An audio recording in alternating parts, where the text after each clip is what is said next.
Benvenuti a tutti su Potoi TV. Oggi abbiamo un video news, ovvero andremo a vedere le varie news che ci sono nel gioco dopo il nuovo aggiornamento e inoltre andremo a vedere anche che news abbiamo sul canale. Partiamo con le news del canale. Allora, c'è stato un piccolo cambiamento su alcuni video nel mio elenco. Ho rimosso dai video pubblici il video su Dwalin e il video su Aldir. Questo perché, per come li avevo fatti, non mi piacciono più, anche se li ho fatti qualche giorno fa. E trovo che siano dei video poco belli da poter mostrare, perché mi impappinavo molto spesso e per questo motivo non passava un messaggio chiaro.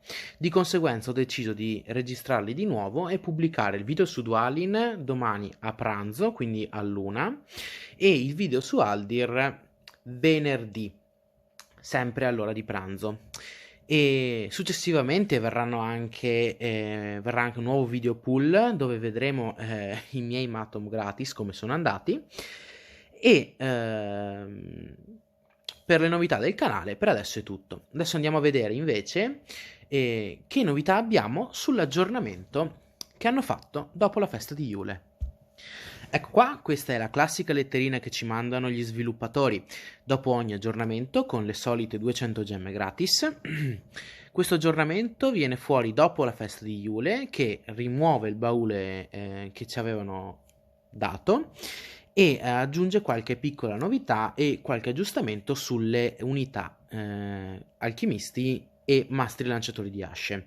Cito semplicemente le unità T3, le unità di livello 3 perché sono quelle più utilizzate rispetto al livello 1 e al livello 2, quindi è più utile parlare di quelle rispetto che di quelle di livello più basso. Andiamo con ordine. Oltre ad aver rimosso il baule di Yule, come potete leggere qua nella mail, hanno anche convertito in oro tutti quegli accessori e oggetti che non abbiamo utilizzato durante questo evento. Hanno quindi tolto tutti i fuochi d'artificio, tutte le monete per l'albero, insomma tutte queste cose che noi non abbiamo utilizzato e ce le hanno convertite in oro. Personalmente mi hanno dato, pensavo mi dessero più oro, ma mi hanno dato semplicemente circa 80.000. Un po' deluso, mi aspettavo un pochino di più. Comunque non importa, dato che con l'evento di fine weekend, con l'evento del weekend, l'oro non manca di certo. Andiamo a vedere quindi che cambiamenti hanno fatto sulle unità. Prendiamo in esempio i mastri lanciatori di asce.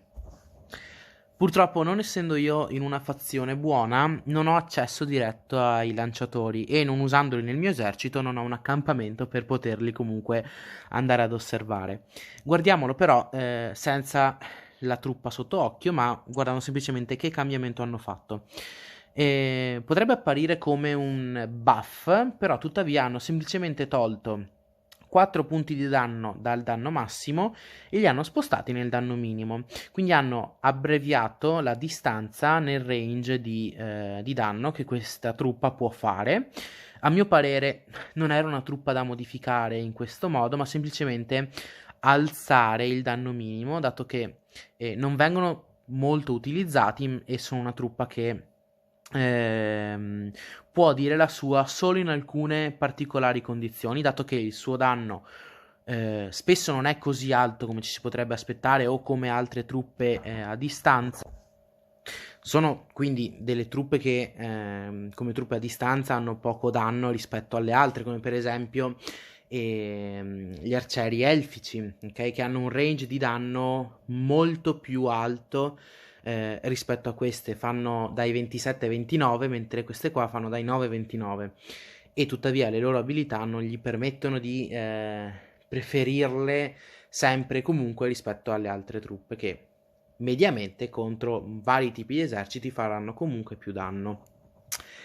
Cambiando soggetto, andiamo a vedere le modifiche che hanno fatto agli alchimisti e questi li possiamo avere sott'occhio. Ecco qua, questi sono gli alchimisti e precedentemente il danno che loro infliggevano andava con un range da 1 a 17, ok? Quindi è un range molto ampio che dà spazio a molte possibilità. Tuttavia non era questo tipo di danno quello che li rendeva molto forti e che tuttora li rende molto forti, ma è proprio questa abilità che gli fa fare il 300% di danni da bruciatura indipendentemente da quanti punti danno loro hanno. Di conseguenza, essendo questo un 300%, anche con il nuovo aggiornamento e quindi con le modifiche all'attacco, questi qua riusciranno a prescindere a fare almeno minimo 12 danni per singola unità, quindi non l'unità intera da 100 orchi, urukai, ma ogni singolo urukai farà 12 danni minimo e arriverà a fare un massimo, ok, diverso dai 17 di prima, andrà a fare un massimo di 42 danni, un pelo più basso rispetto a quando avevano 17, ma comunque un danno veramente molto grande. Il problema di questo aggiornamento è che non va a rompere la sinergia che avevano loro con il re stregone di Angmar. Andiamo a vederlo nello specifico un attimo, proprio le abilità che rendono problematica la build e il perché tutta la community del gioco chiedeva un nerf a questa unità o al re stregone. Il problema quindi dell'unione del re stregone con le truppe degli alchimisti è l'utilizzo della skill coordinatore, che fornisce la possibilità di attaccare 2 volte nei primi 2 round, e il buff che il re stregone fornisce ai danni da bruciatura, come con Capitano Nero, che a livello massimo fornisce un 30% di danni in più inflitti, indipendentemente che siano danni fisici o da bruciatura, e il titolo Spettro dell'Anello, che fornisce un 30% ulteriore sui danni da bruciature inflitti, oltre che da veleno e da concentrazione, ma in questo caso il problema sono proprio i danni da bruciatura.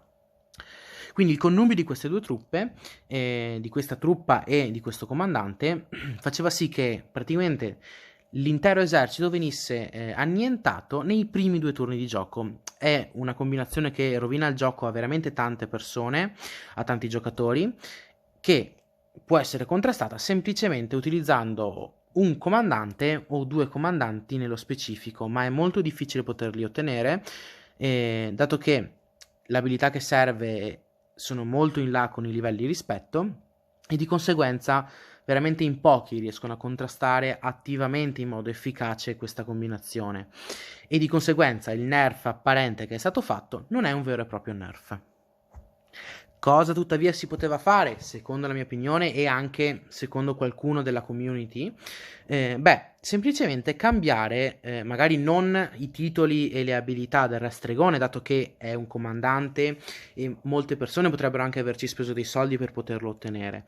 Quindi cosa si poteva fare? Magari cambiare leggermente l'abilità di queste unità, non mettere un 300% di danni, ma ridurlo a 250-200%, in modo che comunque i danni nei primi turni vengano ridotti e che il fight riesca ad essere un po' più equilibrato per tutti i giocatori.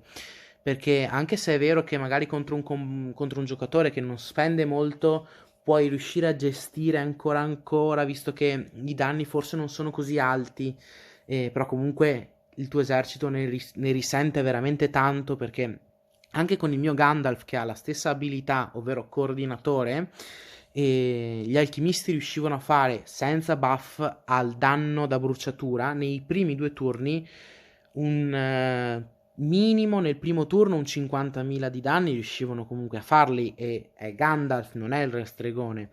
Il re stregone riesce a tirare fuori 80.000 danni al turno nei primi 2 turni con queste 2 unità, anche molto di più se il giocatore che lo sfrutta riesce a dare degli equipaggiamenti che danno più attacco o dei bonus maggiori.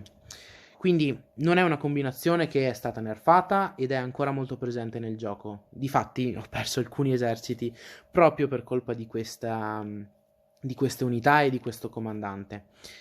Comunque, per il video di oggi è tutto. Ciao ragazzi!